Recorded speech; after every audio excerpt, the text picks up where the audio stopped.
Hello everybody, my name is Jason Otis, and this is my presentation on the case for physical media in a digital world. And to preface my presentation, I chose to highlight this VHS tapes of the original Star Wars trilogy. And why exactly I chose to highlight this is because back when, Phantom Menace was coming out, George Lucas said that he would be removing access to the original trilogy and it's the original theatrical format, and everyone at the time thought he was lying about this. Turns out he was not lying. So even on streaming services, you find the versions you'll see of the original Star Wars trilogy are edited. They have scenes cut out, so the only way to watch the original versions is from a VHS set like this. So that really, I think, highlights the importance of physical media nowadays.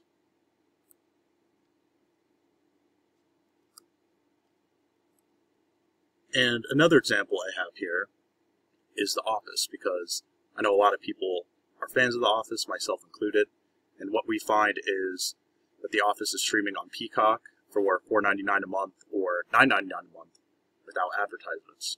Well, you can buy the DVD set off of Amazon for $41.49. And you kind of weigh those prices, and that $4.99 sounds a lot more appealing than the $41.49 for the entire series.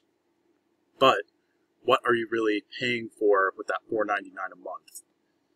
You're, really paying for a licensing fee. You're paying to view it. You're not paying to own it. And I think this is important to note because I've personally known a lot of people back when The Office was on Netflix who would solely use Netflix to binge The Office, and they would pay that monthly fee only for The Office. And I would always consider, well, why not just buy the whole series on DVD and save yourself a whole bunch of money? And I think this is just an important case to highlight in terms of the money that could be saved if you favored physical media over digital in that regard. And this is kind of a broader aspect of streaming versus physical that I chose to highlight. And what Elena Solinsteva says is that in the online environment, growing globalist tendencies have led to a reduction in both meanings and forms of artistic expression. Artistic autonomy is disappearing. Aesthetic experience is being replaced by digital communication. And this is a pretty dense quote, but I think it really reinforces my argument here. Because what we find is, with streaming, a lot of these big companies, they are producing not really anything of artistic merit, but rather products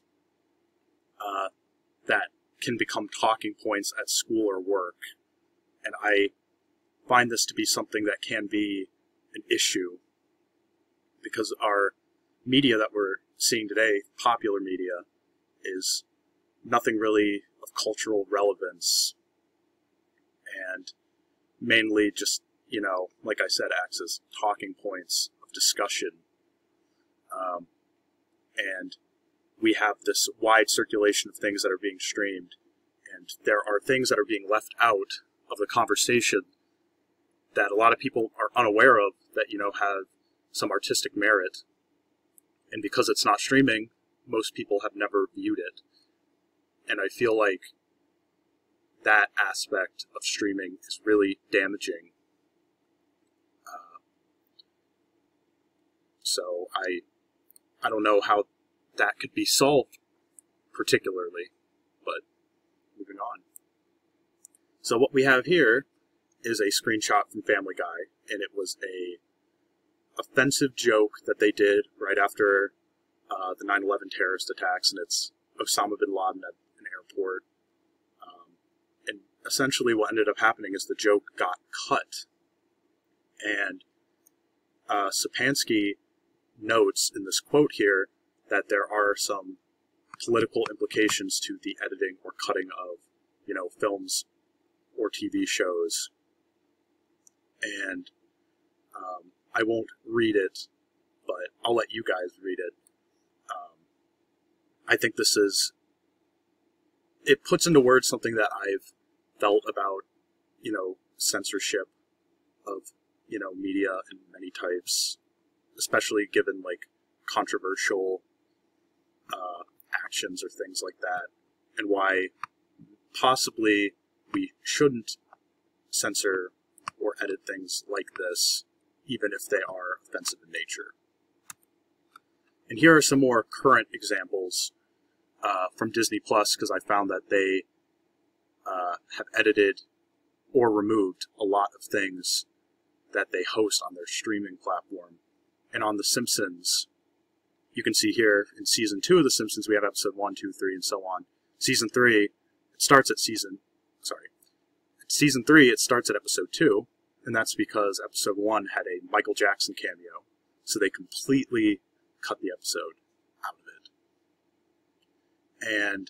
But if you had the DVD of Season 3, you could watch Episode 1. And I know the producer of The Simpsons, James L. Brooks, said that this episode will never be released again on DVD. It'll never be hosted on any streaming platform. So that's something important to note. And in Lilo and Stitch and Splash, we have some more visual edits. Splash, they added some extra hair to cover her behind. Really minor edit, but the same goes for Lilo and Stitch. In the movie, Lilo is hiding in a washing machine, and they changed it, so she's hiding behind a pizza box. And while these edits might seem harmless, they're still not these films in their original form. And I think edits such as this are really just stepping stones to bigger issues that could happen in terms of censorship. But we're still kind of in the early stages of, you know, the shift from physical media to streaming. So we'll see what ends up happening, and maybe these issues will get worse over time. And here's another case study I have with the University of Kansas libraries. And we have a downtrend in Figure 1 of physical books, movies, music being checked out. And then streaming databases, there's an upward trend. And what this really means is libraries are allocating funds to mainly hosting these streaming services, while less funds are actually being allocated to adding new items to the library. So what this means is the libraries are, well, specifically in this case, University of Kansas Library, they're getting less funding to add actual things that the library will own to their collections, and rather they're paying licensing agreements to streaming services. So they're really renting things that they host through ebooks and films and music. So we're not seeing much push for archival work in libraries in that regard, and that is going to be a big problem, especially when, you know, libraries run on having these things available for students. And with streaming platforms, it's really only through licensing that libraries can hold these pieces of media. And here are films that you just cannot find anywhere online. We have Silent Movie, Wild at Heart, Dawn of the Dead, and Dogma. And these, you know, they're pretty popular films, but they're not streaming anywhere. But if you went out to a used media store, you could probably pick one of these up for a few bucks and add it to your own collection. And, you know, I just think it's pretty crazy that you cannot watch these online anywhere.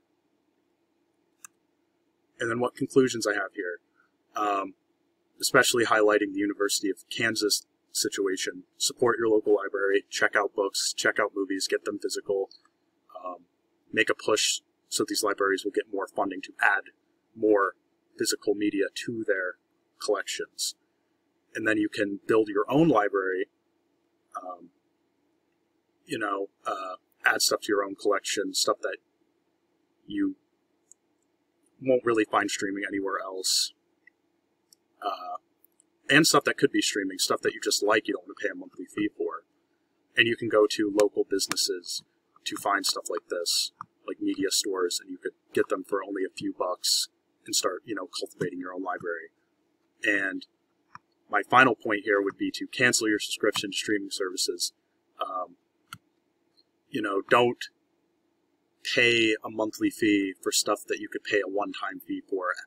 Have it physically, because you don't know if in the future these things will be available to you, or what changes could be done to them when big, companies have control of these, intellectual properties. You never know what could be changed or what could be removed.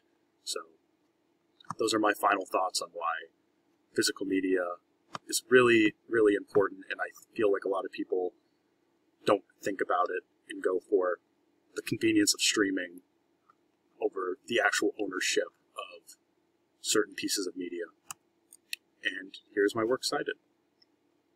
So I hope everyone enjoyed and you learned something, and maybe, you might get into physical media as well. And thank you for watching.